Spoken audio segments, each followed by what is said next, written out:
Video से पहले channel को सब्सक्राइब ज़रूर करें, नोटिफिकेशंस के लिए बेल आइकन दबाएं और वीडियो के बाद लाइक, कमेंट और शेयर करना ना भूलें।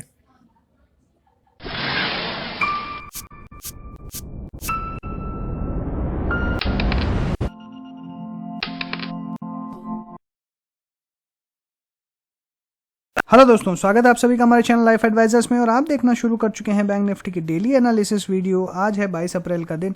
आज के अगर मार्केट की बात करें तो SGX लास्ट डे कल शाम को जो हमें सजेस्ट कर रहा था और वो सुबह होते होते बिल्कुल उलटफेर होते हुए नज़र आया। और ऑब्वियसली जिस तरीके से आज मार्केट ने मूव किया, हमने एक्सपेक्ट किया था पहले कि शॉर्ट होते हुए दिखाई देगा, लेकिन जैसे मैंने आपको कल बताया था कि अगर बाउंस होगा, बाउंस करके खुलता है, तेज़ी के साथ खुलता है तो शॉर्ट करना है, और अगर गिरावट के साथ खुलेगा, गैप डाउन खुलता है तो डेफिनेटली 15 मिनट का जो कैंडल रहेगा उसका जो लो रहेगा वो ब्रेक होगा तो ही शॉर्ट करना है। अगर हम आज के मार्केट की बात करें तो जो पहले 15 मिनट में आज जो लो बना था वो आज बिल्कुल भी वायलेट नहीं हुआ। और कंटिन्यूसली अगर हम इसके 15 मिनट्स चार्ट्स के अंदर में देखें तो ये आपके सामने 15 मिनट का जो चार्ट है, आज का जो पहला लो बना था और उसके बाद में कंटिन्यूसली जो बैंक निफ्टी है वो कंटिन्यूसली अप ट्रेंड में ही चलते हुए दिखाई दिया। हमें कहीं पे भी बहुत ज़्यादा लंबे स्विंग्स देखने के लिए नहीं मिले, रादर एक ही डायरेक्शन में क्लियरली चलते हुए नज़र आया है। हालांकि जो क्लोजिंग है वो कोई बहुत ज़्यादा अच्छी दिखाई नहीं दे रही है।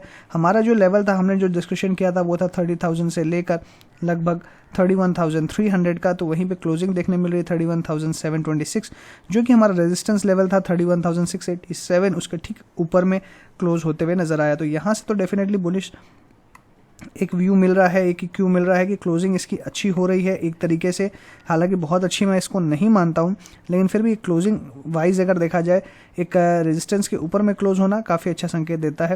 रेजिस्टेंस के ऊपर में क्लोज हुआ है पहला ये। दूसरा, आज के पूरे दिन में अगर देखें तो कोई स्विंग्स नहीं मिले हैं। इसका मतलब मार्केट बिल्कुल भी चॉपी नहीं था, एकदम कंटिन्यूसली एक ट्रेंड के अंदर में चलते हुए नजर आया था। वहीं 30,000 की अगर बात करें तो जो लो बनाया आज, आप लो अगर देखेंगे तो लगभग 30,500 समथिंग 75 के आसपास आपको दिखाई देगा।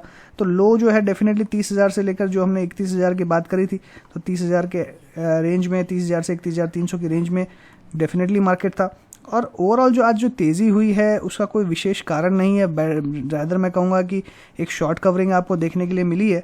कोई बहुत ज़्यादा बाइंग, अट्रैक्टिव बाइंग होते हुए वो नज़र नहीं है। डेफिनेटली हमारे सपोर्ट लेवल के आसपास से बार बार बाउंस कर रहा है, तो हमारा सपोर्ट लेवल काफ़ी स्ट्रांग है, इसीलिए इस जोन में ये फंसा हुआ है। लेकिन क्या यहाँ से और तेज़ी होगी? तो देखिए, बिल्कुल एक चीज़ में क्लियर हूँ कि नेगेटिव क्रॉसओवर्स बार बार बनते हुए नज़र आ रहे हैं। ऊपर में बहुत ही हाई रेजिस्टेंस है और इसके पास कोई रीज़न नहीं है ऊपर जाने का। जब किसी के पास स्टॉक का या कोई भी इंडेक्स का रीज़न नहीं होता है ऊपर जाने का, तो मुझे लगता है कि वहाँ पे क्वेश्चन मार्क बना रहता है और ट्रेंड की क्लैरिटी बिल्कुल भी नहीं मिलती है। तो सिमिलरली हमको जो यहाँ पे देखने को मिल रहा है, यहाँ पे भी हमको ट्रेंड की कोई क्लैरिटी देखने के लिए नहीं मिल रही है। हालांकि अगर हम यहाँ पे कैंडल की बात करें तो बुलिश एनगल्फिंग कैंडल देखने के लिए मिल रहा है, और ये बहुत ही एब्सोल्यूट कैंडल है, बहुत ही शानदार कैंडल है। इसलिए यहाँ पे ये एक जो जिस तरीके से आज जो तेज़ी हुई है, जो सस्टेनेबल तेज़ी हुई है, वो काफ़ी ज़्यादा कॉन्फिडेंस दे रही है कि एटलीस्ट वापस एक बार 32,500 की तरफ हम मूव कर सकते हैं। तो मुझे लगता है कि कल एक बार आपको जिस तरीके से आज सस्टेनेबल तेज़ी देखने मिल रही है, 32,500 तक हम जाते हुए कल फिर से दिखाई दे सकते हैं।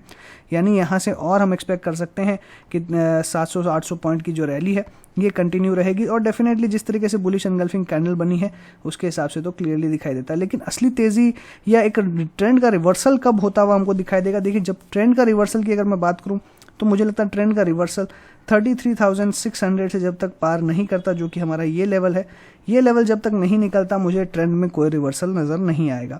33,600 पार करेगा तो ट्रेंड रिवर्सल।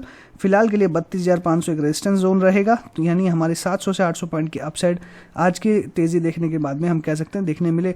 यहाँ से प्रॉफिट बुकिंग डेफिनेटली देखने मिल सकती है।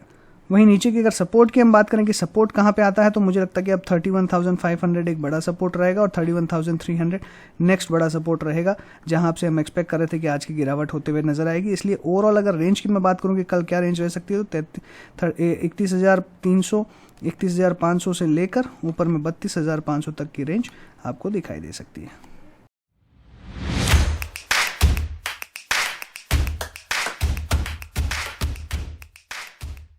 चलिए बात करते हैं बैंक निफ्टी के स्टॉक्स की, एक एक करके अल्फाबेटिक में डिस्कस करेंगे। सबसे पहला स्टॉक आ रहा है एयू स्मॉल फाइनेंस बैंक का। एयू स्मॉल फाइनेंस बैंक की बात करें तो लोअर लेवल से एक अच्छा बाउंस बैक देखने के लिए मिल रहा है और हमने डिस्कशन किया था कि 800 से लेकर 950 एक बहुत ही स्ट्रॉन्ग सपोर्ट जोन है, डिमांड जोन है। इसी के बीच में अगर आता है तो हमें बाइंग करके चलनी है और ओवरऑल मुझे लगता है कि अभी जिस तरह की सिचुएशन बनी है सेल ऑन राइज का ही मार्केट है। अभी बहुत ज़्यादा मुझे तेज़ी की तो कोई उम्मीद नहीं है। डेफिनेटली स्टॉक्स ऊपर आए हैं लेकिन नेगेटिव क्रॉसओवर्स बहुत ही पास में दिखाई दे रहे हैं। तो यहाँ पे मैक्सिमम तेज़ी, जैसे मैंने कहा था लास्ट टाइम भी, कि 1150 मैक्सिमम लेवल दिखाई देता है। इसलिए किसी ने अगर लोअर लेवल्स पे लॉन्ग किया है, 1150 के आसपास आता है तो एग्जिट कर लेना ही बेटर रहेगा। और वहीं पे जिनकी शॉर्ट पोजीशंस है तो उनका स्टॉप लॉस ऑलरेडी कट चुका है, तो मुझे लगता है कि उन्हें एक बार पोजीशंस एग्जिट कर लेनी चाहिए। वापस से ऊपर आता है तो वो शॉर्ट करने की सोच सकते हैं। एक्सिस बैंक की अगर बात करें तो यहाँ पे शॉर्ट पोजीशंस ही बनाने का व्यू था। 640 के बाद में एकदम क्लियर व्यू है कि 640 के बाद में शॉर्ट पोजीशंस ही बना के चलनी है 620 600 के टारगेट्स के लिए।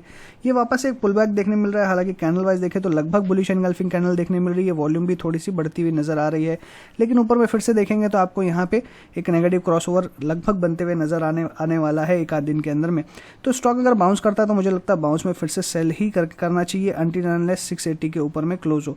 तो 680 के ऊपर में क्लोजिंग बेसिस पे अगर क्लोज होगा तो शॉर्ट्स काट लेंगे, अदरवाइज हायर लेवल्स पे फिर से शॉर्ट करने का मौका मिलेगा, तो जिससे रिस्क टू रिवॉर्ड रेशियो हमारा फेवरेबल हो जाएगा।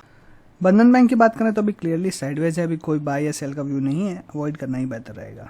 फेडरल बैंक की बात करें तो क्लियरली यहाँ पे भी कोई व्यू नहीं बन रहा है और अभी आधे % की गिरावट देखने के लिए मिल रही है स्टॉक के अंदर में। और क्लियरली जो मेरा यहाँ पे व्यू है वो अभी भी बेयरिश है। डेफिनेटली लोअर लेवल से आज जो बाउंस हुआ है वो हो सकता है कि कल कैरी फॉरवर्ड होता हुआ दिखाई दे, बट यहाँ पे भी सेल ऑन राइज का ही व्यू है। शॉर्ट करके ही चलना है 68 64 के टारगेट्स के लिए। स्टॉप लॉस की अगर मैं बात करूँ तो करंट लेवल्स पे अगर आप शॉर्ट करते हैं तो क्या रह सकता है, करंट लेवल्स पे शॉर्ट करने से लगभग 75 का स्टॉप लॉस रखें। HDFC की बैंक के अंदर में बात करें तो आज लोअर लेवल से अच्छी खासी रिकवरी देखने के लिए मिल रही है, वॉल्यूम भी काफ़ी अच्छी देखने मिल रही है, लेकिन वापस ऊपर आता हुआ दिखाई दे सकता है। सेल करने का ही व्यू है, कोई बाय का व्यू नहीं बना। टारगेट्स रहेंगे नीचे में फिर से 1400 1350 और ऊपर में स्टॉप लॉस रहेगा। अगर 1450 का आसपास शॉर्ट करते हैं तो 1475 का, और अगर अभी करंट लेवल्स पे करते हैं तो भी 1475 का रहेगा, तो इसलिए सेल ऑन राइज का ही व्यू रखना है। ICICI बैंक की अगर मैं बात करूं तो क्लियरली आज यहाँ पे डेफिनेटली वॉल्यूम के साथ जो मूवमेंट हुआ है, बुलिश एनगल्फिंग कैंडल और 20 डे सिंपल मूविंग एवरेज के ऊपर, 100 डे सिंपल मूविंग एवरेज के ऊपर में 560 का जो स्टॉप लॉस था वो क्लियरली ट्रिगर होते हुए, 580 का जो स्टॉप लॉस था वो भी क्लियरली ट्रिगर होते हुए दिखाई दे रहा है। हालांकि क्लोजिंग आप देखेंगे तो एग्जैक्टली उसके नीचे ही होते हुए नजर आ रही है, जो संकेत तो यही दे रही है कि वापस से नीचे जा सकता है। बट और अभी हम यहाँ पे ट्रेंड लाइन भी बनाए तो लगभग ट्रेंड लाइन के नीचे में ही ट्रेड कर रहा है, तो कोई बाय का व्यू तो नहीं बन रहा है, बट सेल का भी व्यू नहीं है।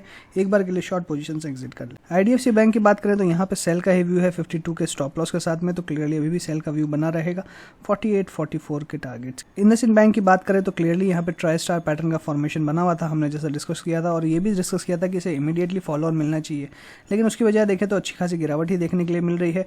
और अगर अभी भी देखें तो अभी भी जिस तरीके का पैटर्न बना हुआ है ये क्लियरली साइडवेज पैटर्न ही है और सेल का ही पैटर्न है। 800 एक बहुत ही स्ट्रॉन्ग सपोर्ट है, इसीलिए इस एरिया के अंदर में आपको बार बार आपको डोजेस ही बनते हुए देखने के लिए मिलती है, क्योंकि यहाँ से ये नीचे जाना नहीं चाहता है। इसलिए मुझे लगता है कि ये एक एरिया ऐसी है जिससे नीचे जाने से काफ़ी बड़ी दिक्कत बैंक के लिए आ सकती है। तो जिनके पास शॉर्ट पोजीशन है मुझे लगता है कि एक बार के लिए उनको 800 के आसपास या अभी करंट लेवल्स पे ही एक बार शॉर्ट्स एग्जिट कर लेना चाहिए, एक डिसाइसिव मूव आने का वेट करना चाहिए, उसके बाद ही एक फ्रेश मूवमेंट आते हुए दिखाई देगी। कोटक महिंद्रा बैंक की बात करें तो यहाँ पे आपको एक बुलिश एनगल्फिंग कैंडल देखने मिल रही है। लोअर लेवल से काफ़ी शार्प बाउंस देखने के लिए मिला है।